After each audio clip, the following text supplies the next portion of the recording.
I'm Michael, and this is Salt Candy, your one-stop shop to tips, tricks, and gear reviews to help you get the best possible results out of your recordings. In this video, I'm going to review Tone Control by Goodhertz. If you're not familiar with any Goodhertz plugins, this is a great time to dive in, as this plugin can really help you sculpt your sound quickly and beautifully. Let's begin. This is an excellent plugin, and I'm referring to the sound quality, interface design, and the aesthetics. For extremely functional, yet also very efficient and fun to use plugins, you really don't need to look elsewhere. Goodhertz has you covered. Most plugin developers don't consider interface efficiently. If a tool is not intuitive and well thought out, it really doesn't belong on your tool shelf.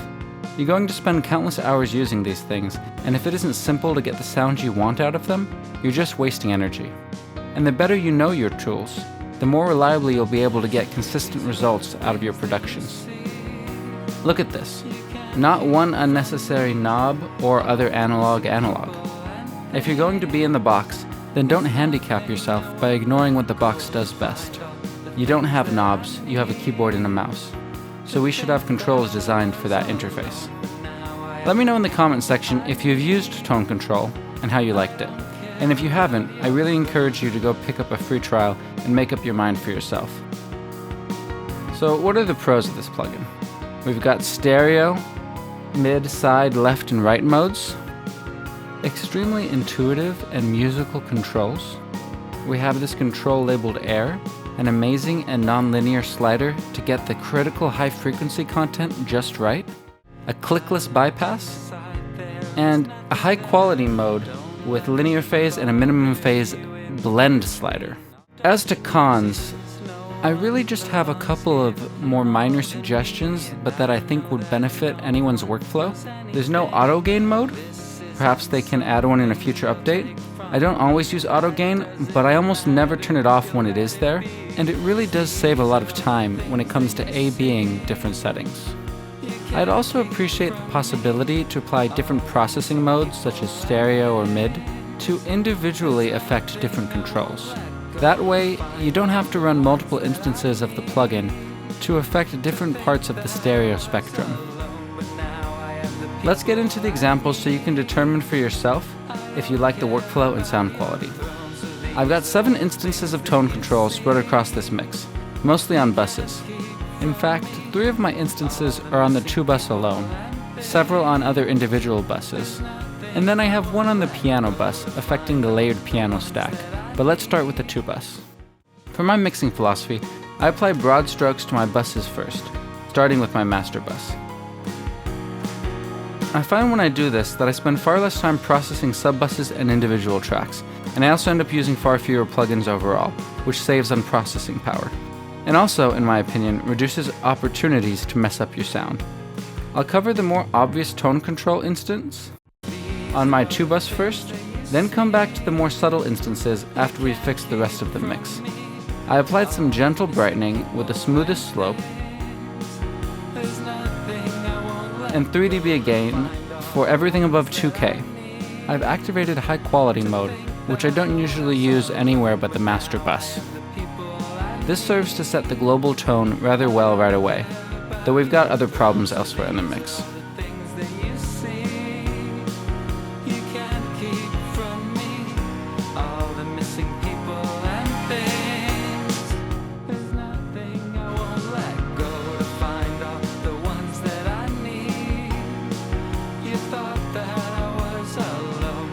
Next, let's turn to the piano bus. We have the sampled piano, which is much too dark. I closed my eyes and dragged up on the treble gain until it sounded bright enough, then adjusted the frequency and slope to taste. I dropped 3 dB off the master gain to level match and make sure it sounded better after my adjustments. You'll notice I only use HQ mode on the master fader, as I can't afford it elsewhere and maintain my DAW's delay compensation. But it really wasn't designed for wanton use, so it's good to use sparingly anyways.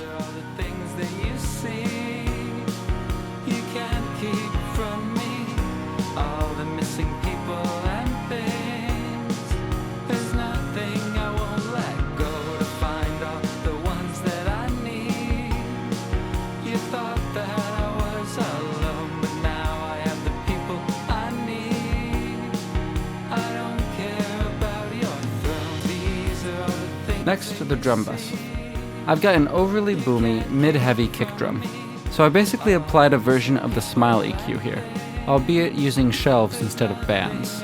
And when I applied it, I found it hit the cymbals a bit more than I wanted in this particular mix, so I dialed the air out after to bring them down without losing the main brush strokes on the kick and snare.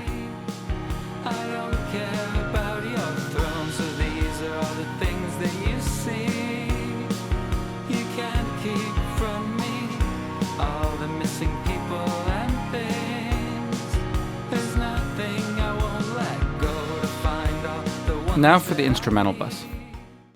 In this case, the instrumental sounded great on my mid-range heavy mix cube, but when I moved on to my stereo monitors, it felt a little lackluster.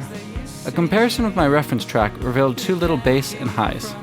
I find that for broad strokes, I prefer tone control over FabFilter's Pro Q3, my other EQ mainstay, which I usually reserve for more fine-tuning type situations.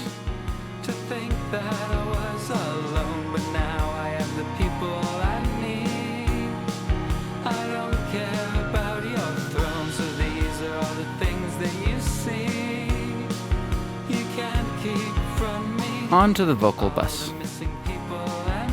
This is probably my favorite use of tone control, applying some air to the vocal bus. Almost every mix I do, I find the vocals to be too dull.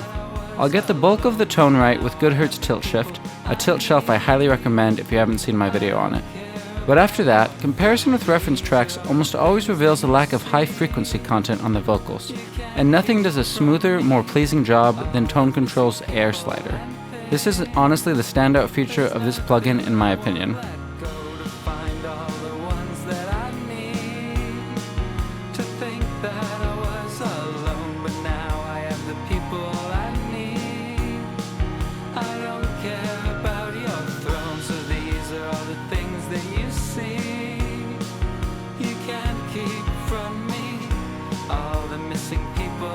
And finally, let's return to the 2-bus. I have one instance affecting the side, and another instance affecting just the mids. I've only got HQ mode engaged on the mid channel. On the side channel, I've only applied a low cut, and neither of the filters are affected by the HQ mode, so there's no need to engage it here. On the mid channel, I've engaged HQ mode as I'm dialing in some air. Regarding the phase slider, I sometimes opt for the more, according to the manual, digital 3-dimensional linear phase mode.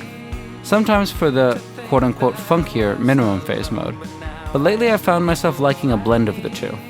I haven't seen this blend control anywhere else, and it really sounds good to me. With these two instances, we finally engage a different processing mode. I often split up two instances on my 2-bus, one affecting just the sides and the other affecting just the mid channel. Here, for the sides, I'm going to go ahead and just monitor the side channel, which I do with Goodhertz's Can Opener Studio 3, review coming later.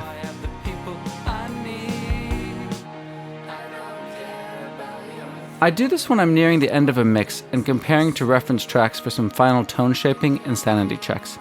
In this case, I found I had too many low mids in my side channel compared to my reference tracks, so I filtered out everything under 200 Hz with a relatively gentle 12 dB slope, and then added a half dB of gain by ear to level match.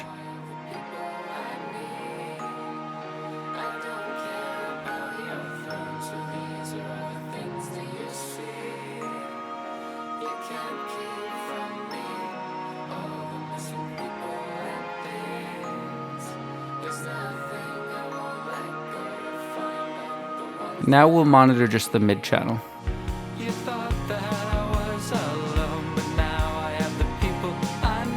As for the mid processor, I found my track to be subtly darker and less crisp compared to my reference tracks. Nothing a touch of air can't handle. Again, at 50% linear phase for a delightful combination of funk and dimension. And a subtle but to my ears noticeable negative 0.1 dB for more accurate A-Bing.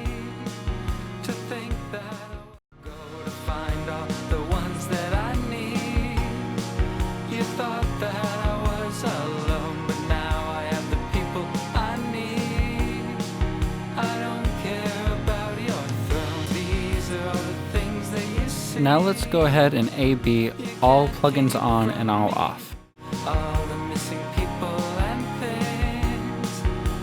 nothing I won't let go to find all the ones that I need. To think that I was alone, but now I have the people I need. I don't care about your throne, so these are all the things that you see. You can't keep from me all the missing people and things. And there you have it. Tone Control by Goodhertz. Decidedly one of the more useful EQ plugins I have for broad strokes, but with enough adjustability to really dial in the sound in my head in full detail. The plugin costs $99 at goodhertz.com. I'll link below if you want to check it out. Thanks for tuning in. And if you want to see more videos like this, don't forget to hit subscribe and to click that little bell icon. I'm Michael, and you've been watching Salt Candy.